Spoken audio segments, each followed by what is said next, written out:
Olá pessoal, bom dia, paz do Senhor para todos vocês, em especial o pessoal da IEA, da TIM, dos 15 aos 17 aí, agradecer a Deus pela oportunidade de poder compartilhar com vocês a palavra de Deus, ainda que de forma remota, à distância sim, mas é sempre uma alegria, é sempre um momento muito bom a gente estar junto para compartilhar a palavra de Deus. Quer dizer que eu me sinto muito alegre de poder participar desse momento com vocês. Estamos chegando aí ao final de mais um trimestre, ao encerramento dessa lição que vocês vieram estudando ao longo aí desse trimestre. E agora a gente está chegando na última lição, Conselhos Sociais e Espirituais dos Profetas Menores, né? A última lição é a lição que traz por texto base o livro do profeta Malaquias. O profeta Malaquias, ele junto com Ageu e Zacarias, são os três profetas enquadrados, denominados na escala de tempo ali entre os profetas do pós-exílio. Isso é importante destacar para vocês compreenderem melhor as circunstâncias e o conteúdo do livro. Algumas datas são importantes e elas nos situam em relação aos eventos, à história do povo judeu e, na sequência, na própria história do Messias e da igreja. Então, assim, tem duas datas que eu considero muito importante que vocês tenham em mente, que vocês gravem essas duas datas. Quais são elas? A primeira data, 722 antes de Cristo. O que aconteceu em 722 que faz com que essa data seja importante para a história bíblica e para a história dos judeus e inclusive para a lição que nós estamos estudando agora? Bom, Israel esteve unido como um só povo sobre o domínio de três reis. Vocês sabem bem dessa história, nós só estamos agora relembrando. Saul, primeiro rei, depois Davi, depois Salomão, cada um reinando respectivamente 40 anos. Após a morte de Salomão, no seu lugar assumiu o trono o seu filho Roboão. Roboão se desentende com Jeroboão, que era um líder militar de Israel, e esse líder militar de Israel, que era Jeroboão, tinha o apoio do povo, e Jeroboão então conseguiu separar o reino que até então estava unido. Jeroboão então torna-se rei do reino de Israel, ou reino do norte, onde estavam concentradas as 10 tribos, e Roboão então continuou governando o reino do sul, conhecido como Reino de Judá, porque lá ficaram as tribos de Judá e de Benjamim, e no Reino do Sul era onde estava a capital Jerusalém, e logo também estava o templo construído por Salomão. O Reino do Norte, ele começou e foi fundado, ou separado, né, o seu início dividido se dá com o rei Jeroboão, e o rei Jeroboão foi um rei iníquo. Então, a história do Reino do Norte começa com essa divisão e o Reino do Norte começa a aprofundar-se em iniquidade a partir do seu governante, a partir do seu rei, que foi Jeroboão. Jeroboão é tendo na Bíblia como um exemplo de rei iníquo. Jeroboão, então, foi um rei iníquo. E, portanto, pela sua iniquidade, o Reino do Norte foi destruído em 722, e essa é uma data importante. 722 é a data do cativeiro babilônico, do cativeiro assírio, quando a Síria então vem contra o Reino do Norte e destrói o Reino do Norte, que é chamado Reino de Israel. Essa é uma data importante, 722.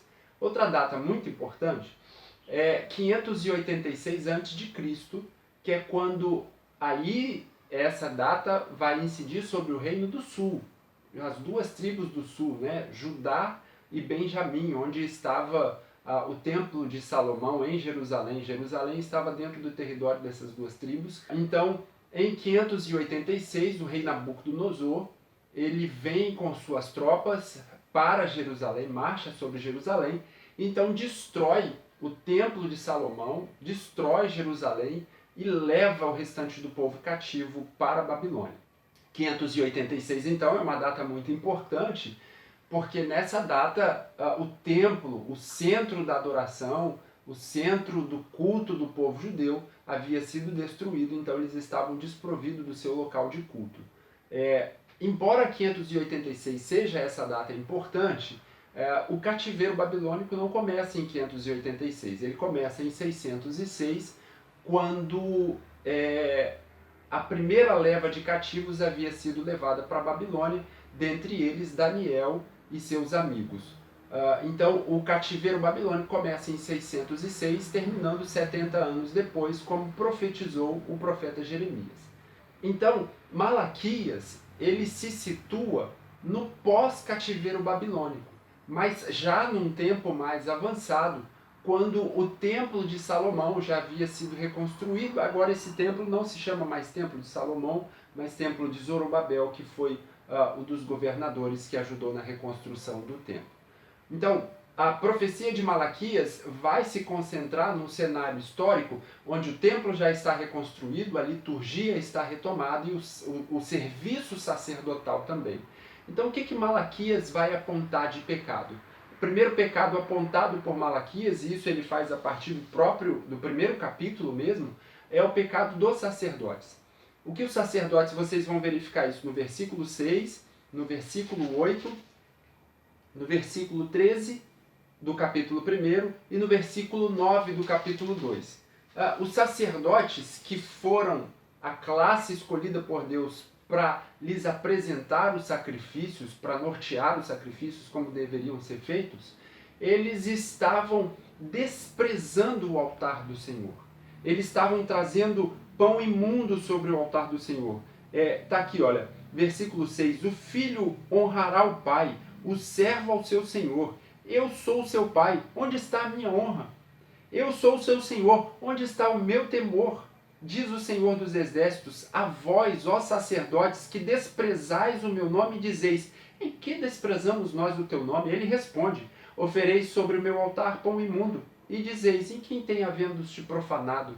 Eles ofereciam animal cego, coxo, roubado, não tinham o menor cuidado com as coisas do Senhor, e esse pecado então está sendo denunciado por Deus, e Deus inclusive os fez desprezíveis, versículo 9 do capítulo 2, diante de todo o povo, porque eles desprezaram a mesa do Senhor. Essa era uma advertência de Malaquias contra o ofício sacerdotal. Então, primeiro pecado apontado pelo profeta Malaquias, a promiscuidade, a falta de santidade, a falta de cuidado com as coisas de Deus que estava sendo praticada pelos sacerdotes. Então, a classe aqui apontada é a classe sacerdotal. A classe apontada é a classe daqueles que tinham o dever de cuidar dos sacrifícios ao Senhor e não estavam fazendo.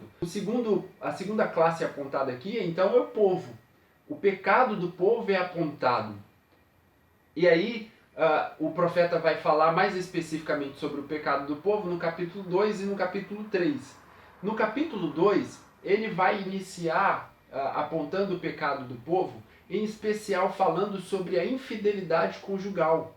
Ele vai falar que os homens de Judá estavam tomando outras mulheres, que não as mulheres da tribo, do povo de Israel, mas mulheres de povos estranhos que adoravam a deuses estranhos, e isso está relatado no versículo 11 do capítulo 2, onde a palavra de Deus diz, Judá foi desleal, e abominação se cometeu em Israel e em Jerusalém, porque Judá profanou a santidade do Senhor, a qual ele ama, e se casou com a filha de Deus estranho.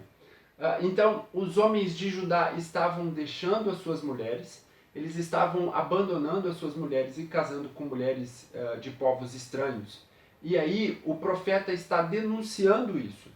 Denunciando porque o objetivo de Deus, ao constituir a família, e o padrão da família constituída por Deus é monogâmico, ou seja, uma só mulher e um só homem, uma só carne, e ele é heterossexual, macho e fêmea. Foi assim que Deus estabeleceu.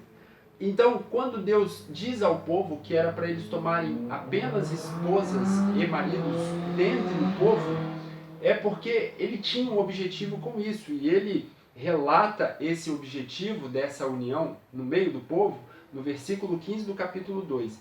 E não fez ele somente um, sobejando-lhes o Espírito? E por que somente um? Falando dos que se casam. Ele buscava uma semente de piedosos. Portanto, guardai-vos em vosso espírito, que ninguém seja desleal para com a mulher da sua mocidade. Então, o pecado apontado em relação ao povo era o pecado da infidelidade conjugal. E além da infidelidade, o divórcio é uma outra questão que a lição está abordando aqui para vocês. Esse tema divórcio é um tema que sempre traz discussão quando ele é abordado. O próprio Jesus vai falar de divórcio no capítulo 19 do livro de Mateus, quando os escribas e fariseus vêm a Jesus lhe fazendo uma pergunta para o testarem.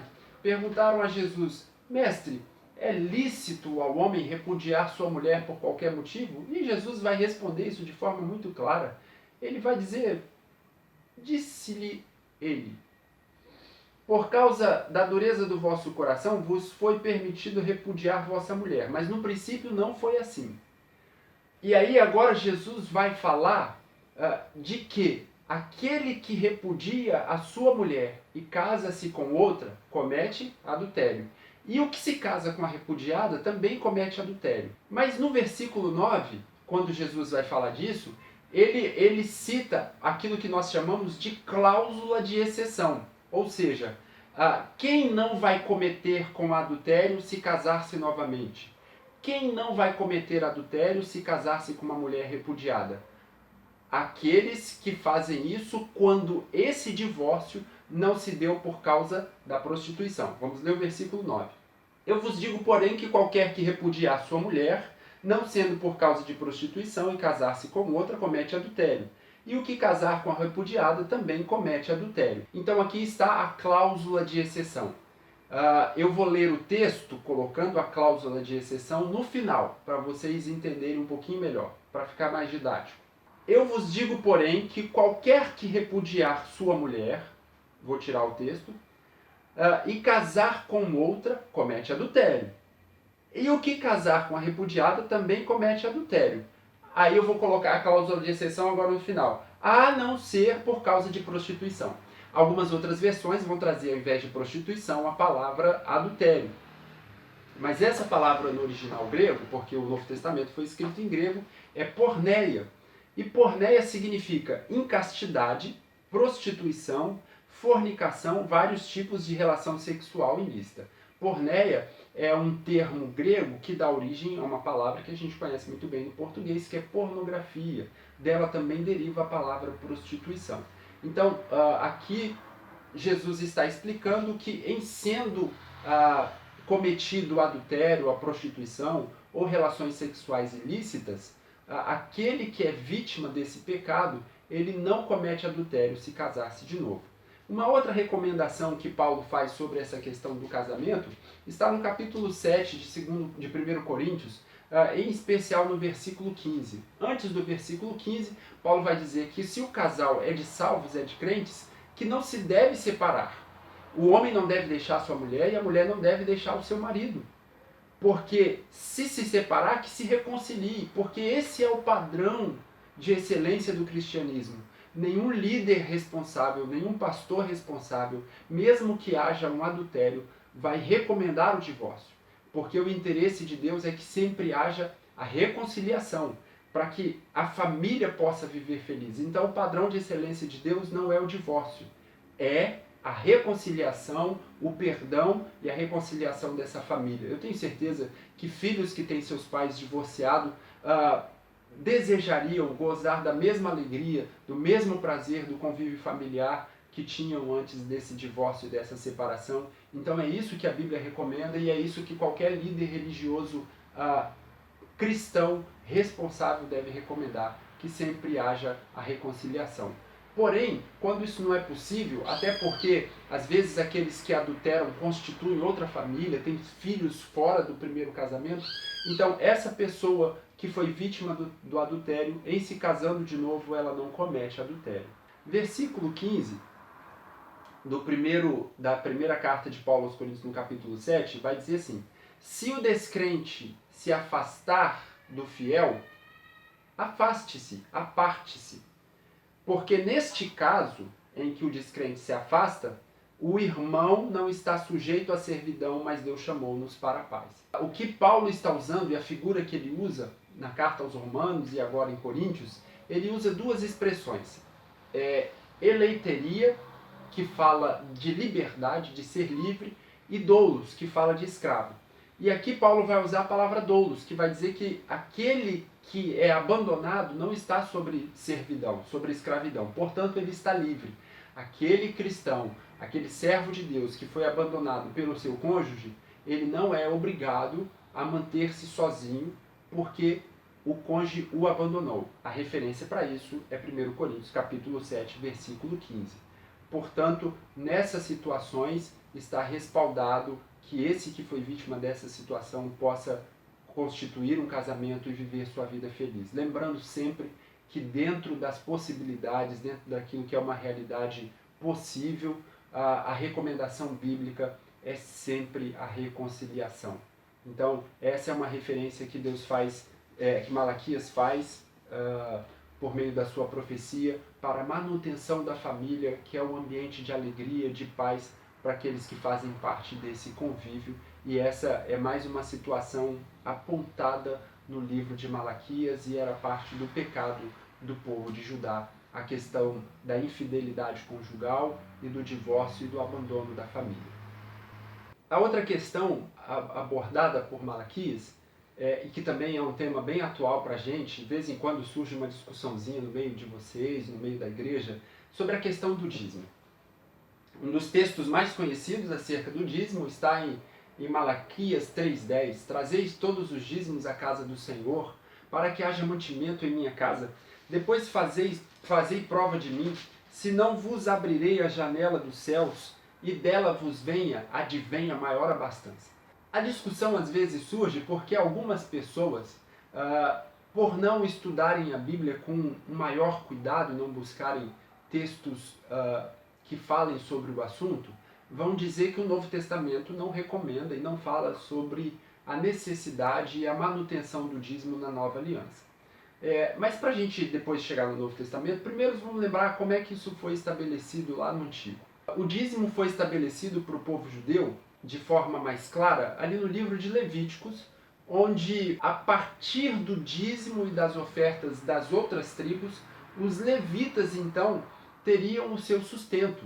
Então, de que dizimavam os judeus? Dizimavam do fruto da sua colheita, do fruto do trigo, do fruto da sua produção de bois, de carneiros, de cabritos. Era isso que eles dizimavam. E de que se alimentavam os levitas? Eles se alimentavam do dízimo das outras tribos. Então, a razão pela qual o dízimo se manteve, que era para que houvesse sustento na casa de Deus, essa é uma razão que se mantém na nova aliança. Mas quais são os princípios envolvidos no dízimo e por que a gente deve mantê-lo ainda? E por que é uma recomendação para nós cristãos? Primeiro princípio envolvido, Davi reconheceu isso muito bem, ele entendeu isso muito bem.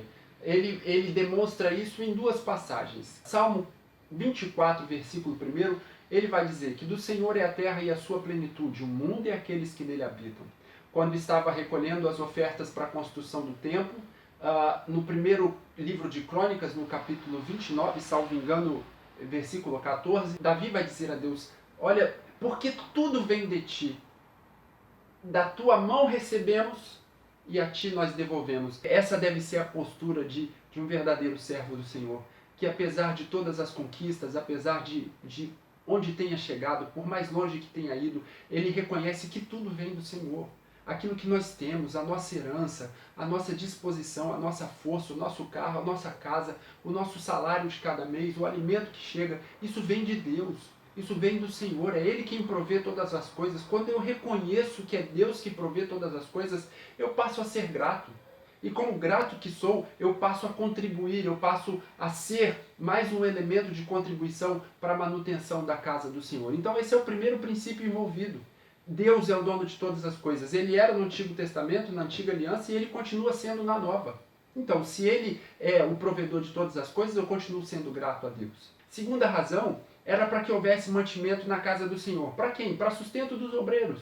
Os levitas eram obreiros da casa do Senhor. No Novo Testamento, há manutenção de obreiros? Há manutenção de obreiros. Os obreiros estavam estabelecidos na igreja de Cristo? Foram estabelecidos. Jesus não estabeleceu diáconos, estabeleceu apóstolos, mas depois a igreja primitiva separou os diáconos. Estavam ali presentes Estevão, Nicanor, Prócoro, os outros discípulos que foram separados para servir a igreja de Cristo. Estavam ali os obreiros estabelecidos. Efésios 4:11 vai dizer que ele mesmo chamou uns para apóstolos, outros para pastores, outros para profetas, doutores e mestres. São os obreiros da casa do Senhor. Como é que se manterão esses obreiros? Aí Paulo vai explicar. Capítulo 9 da primeira carta de Paulo aos Coríntios, ele vai falar sobre isso nos versículos 13 e 14.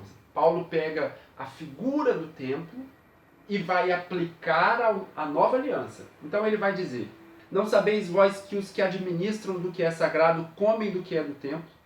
E os que de contínuo estão junto do altar participam do altar? Ou seja, os levitas participavam do altar, aquilo que era oferecido no altar eles tiravam parte para o seu sustento, para se alimentar. Da mesma forma, assim também ordenou o Senhor que os que anunciam o Evangelho vivam do Evangelho. Ora, os levitas viviam dos dízimos. E agora, na anunciação do Evangelho, Jesus está recomendando, o Senhor está recomendando que da mesma forma que se fez na antiga aliança, se faça na nova. Então, quer uma referência para o dízimo? Está aqui. Essa é a mais clara para mim, mas Jesus também referenda o dízimo no capítulo 23 de Mateus, quando ele vai dizer: ó, hipócrita, fariseus e escribas, vós dais o dízimo do coentro, do cominho, e esqueceis do mais importante da lei, que é o juízo, a misericórdia. Vocês deveriam fazer essas coisas sem se esquecer das outras, ou seja, dar o dízimo sem esquecer da misericórdia, sem esquecer do juízo, da lei. Então, o dízimo é referendado por Jesus e ele é dito de forma clara por Paulo. Então dizer que não há referência no Novo Testamento para o dízimo é um engano, é um erro grosseiro, e aqui vocês têm as referências para isso. Para finalizar, minha gente, em tempos em que nós estamos privados de poder estar reunidos presencialmente, vale aqui a reflexão e a lembrança que mesmo em meio a esse cenário de pecado e de distanciamento de Deus, Deus sempre teve os seus remanescentes. A figura dos remanescentes está descrita no capítulo 3, versículos 16 a 18, e para estes Deus faz uma promessa que está descrita no versículo 2 do capítulo 4 de Malaquias, que diz assim: